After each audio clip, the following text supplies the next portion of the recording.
আসসালামু আলাইকুম রহমতুল্লাহ। ইমেজটার অবজেক্ট যতটুকু চেঞ্জ হবে ততটুকু আমরা সিলেক্ট করব। এর আগে যেটা করব যে ক্লায়েন্টের যে রিকোয়ারমেন্ট আছে, যে কালারটার রিকোয়ারমেন্ট আছে, ওই কালারটা আমরা আগে পিক করব। পিক করে রাউন্ড ব্রাশ দিয়ে ওটাকে সিলেক্ট করব এবং এটার হিউ কত পার্সেন্ট আছে, হিউ স্যাচুরেশন এবং ব্রাইটনেস কত পার্সেন্ট আছে, ওইটা আমরা ডিটেক্ট করার চেষ্টা করব।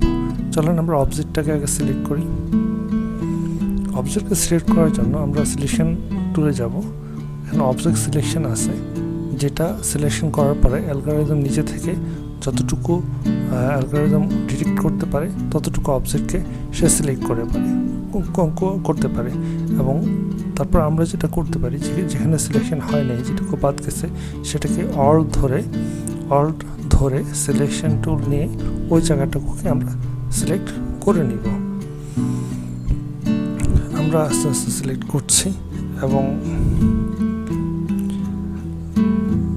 এখানে আমরা যদি সিলেকশন বাড়াই তো সেক্ষেত্রে শিফট ধরে করব, আর যদি আমরা সিলেকশনকে কমাই মানে বাদ দিই তাহলে অল্ট ধরে সিলেকশন টুল দিয়ে এভাবে আমরা সিলেকশনগুলোকে পারফেক্ট করার চেষ্টা করতেছি।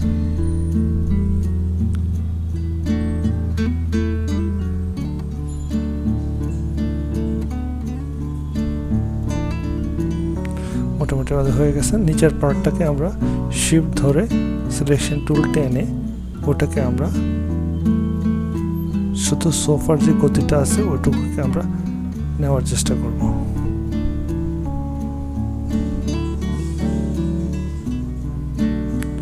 এই কাজগুলো একটু সাবধানে করতে হবে যেন অন্য কোনো অবজেক্ট এটার মধ্যে না ঢুকে যায়। তাহলে যেটা হবে ওইটুকুরও কালার চেঞ্জ হওয়া শুরু করবে যখন আপনি মূল জিনিসের কালারকে চেঞ্জ করবেন। তো যেটা হলো যে তখন অবজেক্টটা থেকে অবজেক্টের এরিয়া বেড়ে যাবে এবং সেটা ফ্রুটফুল ওয়ার্ক হবে না। আমাদের মোটামুটি হয়ে গেছে। আমরা এই জায়গাটুকুকে সিলেক্ট করে নিচ্ছি।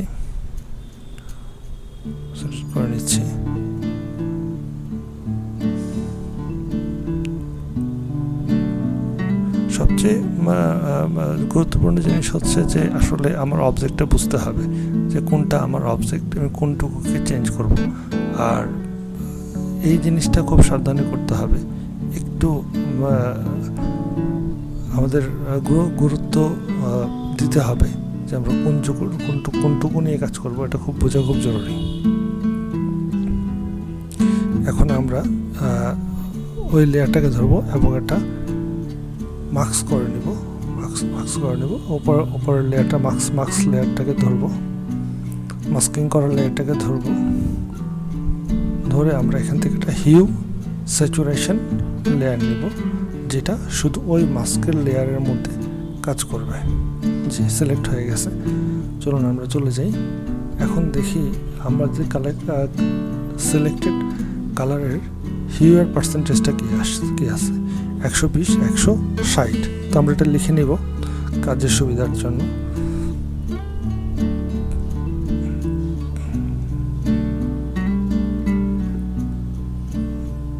লিখে নিলাম। এটা কালারটা এখন আমরা একটু ছোট, ফন্টটা ছোট করে সাদা করে নেব।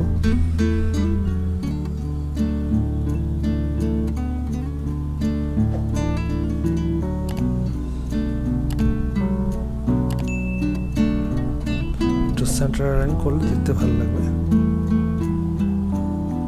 আমরা একটু ফন্ট বড় করে নিতে পারি একটু ইজি রিডিং এর জন্য। এখন আমরা হিউ লেয়ারে চলে যাই। ডাবল ক্লিক করলাম।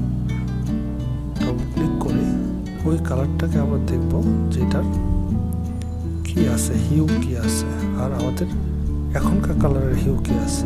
তো এখানে কালারাইজটা রেডিও বাটন ক্লিক করে নেব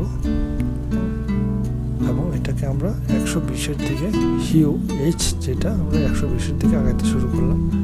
120, 121, 118 রাখলাম। এখন স্যাচুরেশনটা আমরা 100 আছে, আমরা চেষ্টা করব কাছাকাছি যাওয়ার জন্য। যদি দেখি যে হ্যাঁ কালারটা হয়ে গেছে তাহলে আমরা এখান থেকে আর বাড়াবো না, কারণ এখানে অনেকগুলো শেড আছে। এবং ম্যাটেরিয়ালসের কারণে কালার ডিফার করে। যখন আপনারা লেদারের কালার করবেন তখন একরকম কালার হবে। তো এটা ছিল আগেরটা, এটা হলো আমাদের পরের কালার করা। এখন আমরা এটাকেই আবার কার্ভ দিয়ে অ্যাডজাস্টমেন্ট করব। এই সেম কালারটাকে আমরা কার্ভ দিয়ে অ্যাডজাস্টমেন্ট করব। কার্ভের একটা জিনিস জানা খুব জরুরি।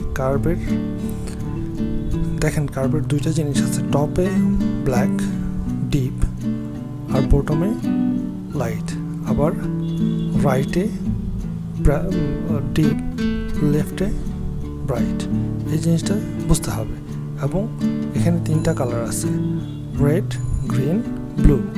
রেড, গ্রিন, ব্লুকে অ্যাডজাস্ট করে আমাকে এই লাইট গ্রিনটা, অথবা আমরা যদি এক কথায় বলি যে এইরকম কলা পাতা কালারটা আমাদের নিয়ে আসতে হবে। তো আমরা রেডটাকে একটু বাড়াই, আর আমরা দুইটা লক তৈরি করতে পারি। এটাকে মেজানটা কমাই নিয়ে আসলাম, আর একটু আমরা ব্লুটাকে বাড়াবো। দেখেন চলে আসছে কালার। তো এই হইল আসলে বেসিক্যালি কালারের ফিকশন, কালারের মজা, কালার নিয়ে কাজ করার মজা। তো এই মোটামুটি আমাদের আজকের টিউটোরিয়ালের মূল প্রতিপাদ্য ছিল। দেখা হবে ইনশাল্লাহ। আসসালামু আলাইকুম।